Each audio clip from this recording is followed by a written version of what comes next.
বৈরী আবহাওয়া আরো খবর জানাতে আমাদের সাথে যুক্ত হচ্ছেন হবিগঞ্জ থেকে নিরঞ্জন গোস্বামী এবং কক্সবাজার থেকে FM সুমন। প্রথমেই জেনে নিতে চাই হবিগঞ্জের কাছে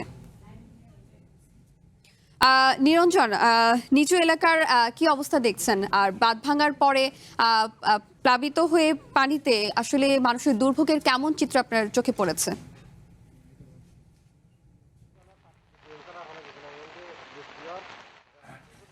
হবিগঞ্জে কিন্তু খোয়াই নদীর বাঁধ ভেঙে প্রায় 20টি গ্রাম প্লাবিত হয়েছে। এর ফলে কিন্তু এই দুর্গত এলাকাগুলোর মানুষ কিন্তু খুবই দুর্ভোগের মধ্যে পড়েছে।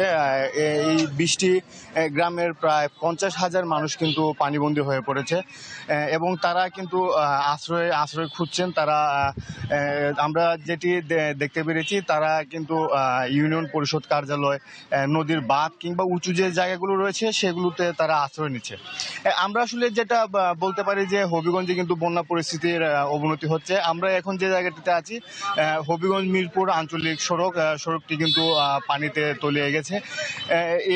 এই রোডটি দিয়ে কিন্তু এখন সেরকম যাতায়াত করতে পারছে না। পাশাপাশি আমরা দুর্গত এলাকাগুলোতে গিয়েছি, দেখেছি যে মানুষ কিন্তু আসলে এখানে পানিবন্দী অবস্থাতে রয়েছে এবং প্রশাসনের কিন্তু তৎপরতা আমাদের তেমনটা চোখে পড়েনি। এদিকে আমাদের জেলা ত্রাণ ও পুনর্বাসন কার্যালয় থেকে যেটি জানিয়েছে, জরুরি পরিস্থিতি মোকাবেলায় তারা নগদ 5 লক্ষ টাকা, 100 টন চাল এবং 1800 প্যাকেট শুকনা খাবার তারা প্রস্তুত রেখেছেন। তবে এই যে দুর্গত এলাকাগুলোতে কিন্তু যে পরিমাণ তারা সরকারি সহায়তা ব্যবস্থা করেছেন, সে অনুপাতে কিন্তু সেটি খুবই কম বলা যেতে পারে। আর আমরা যেটি দেখেছি, প্রতিনিয়ত কিন্তু নতুন নতুন এলাকা পানিতে তলিয়ে যাচ্ছে। বিশেষ করে বিভিন্ন যে অনেকগুলা গ্রামে কিন্তু নতুন নতুন করে তলিয়ে যাচ্ছে এবং ওই এলাকাগুলোতে পানি বাড়ছে। তবে স্বস্তির বিষয় সেটি হচ্ছে উজানে বৃষ্টি না হওয়াতে কিন্তু হবিগঞ্জের যে খোয়াই নদী সহ যে নদ নদীগুলো রয়েছে সেগুলোতে কিন্তু এখন পানি বৃদ্ধি হচ্ছে না। শাওন, আপনাকে ধন্যবাদ। এবারে কক্সবাজারে যেতে চাই। সুমন, সেখানের পরিস্থিতি কেমন দেখছেন? পাহাড় ধসের কোনো খবর পেয়েছেন কিনা সে সম্পর্কে জানাবেন। শাওন, আপনাকে ধন্যবাদ। আপনি যেমনটা শুনছিলেন, আসলে সারা দেশে আসলে বন্যার যে অবস্থা, সেটির ক্ষেত্রে যদি আমি কক্সবাজারের কথা বলি, যে কক্সবাজারে আসলে বন্যা পরিস্থিতির অবনতি হতে দেখা যাচ্ছে। আমি দেখেছি কালকে রাত থেকে অদ্যাবধি এখনও থেমে থেমে বৃষ্টিপাত অব্যাহত রয়েছে কক্সবাজারে। এছাড়া নতুন করে আসলে কোনো পাহাড় ধসের খবর পাওয়া না গেলেও নতুন করে আসলে নতুন এলাকা প্লাবিত হওয়ার খবর পাওয়া গেছে। আমি রয়েছি কক্সবাজার জেলার পেকো উপজেলার টইটং ইউনিয়নের একটি বসতঘরের উঠানে আমি এই মুহূর্তে আছি। আমি যদি আপনাকে একটু দেখাবার চেষ্টা করি এখানে আসলে কি পরিমাণ পানি হয়েছে, আমি যদি আপনাকে একটু দেখাই, তাহলে একটি বসতঘরের পানির অবস্থা দেখে নিচে আপনি বুঝতে পারবেন যে আসলে কি পরিমাণ পানি কক্সবাজারের এই নিম্নাঞ্চলে হয়েছে।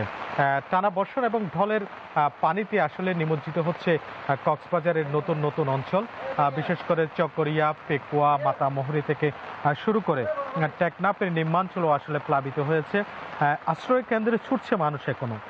প্রশাসন বলছে যে নতুন জায়গায় যেগুলোতে প্লাবিত হচ্ছে সেখানকার আশ্রয় কেন্দ্রে মানুষকে যেতে মাইকিং করা হচ্ছে।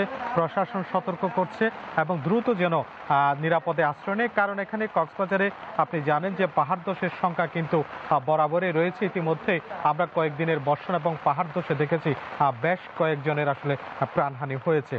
এছাড়াও যদি বলি, কক্সবাজারে যেভাবে বৃষ্টিপাত অব্যাহত রয়েছে এবং ভাঙ্গন অর্থাৎ মাতামুহুরী নদীর পানি বিপদসীমার প্রায় 60 সেন্টিমিটার উপর দিয়ে প্রবাহিত হচ্ছে, এভাবে যেভাবে চলছে, এভাবে থাকলে আরও নতুন এলাকা প্লাবিত হতে পারে এবং সেই সঙ্গে মানুষের দুর্ভোগ আসলে চরম পর্যায়ে পৌঁছেছে। আমি একটু দেখাতে চাই, আসলে একটি বাড়ি নিশ্চয়ই আপনি দেখেছেন যে একটা পাকা বাড়ি, অর্থাৎ আমাদের এখানে পাকা বাড়িগুলি কক্সবাজারে সাধারণত উপরের দিকে হয়, অর্থাৎ উঁচু ভিটায় হয়, কিন্তু এখানে যে উঁচু ভিটার যে ঘর, সেখানেও আসলে হাঁটু পরিমাণ পানি কিংবা কোমর পরিমাণ পানিতে নিমজ্জিত হয়েছে।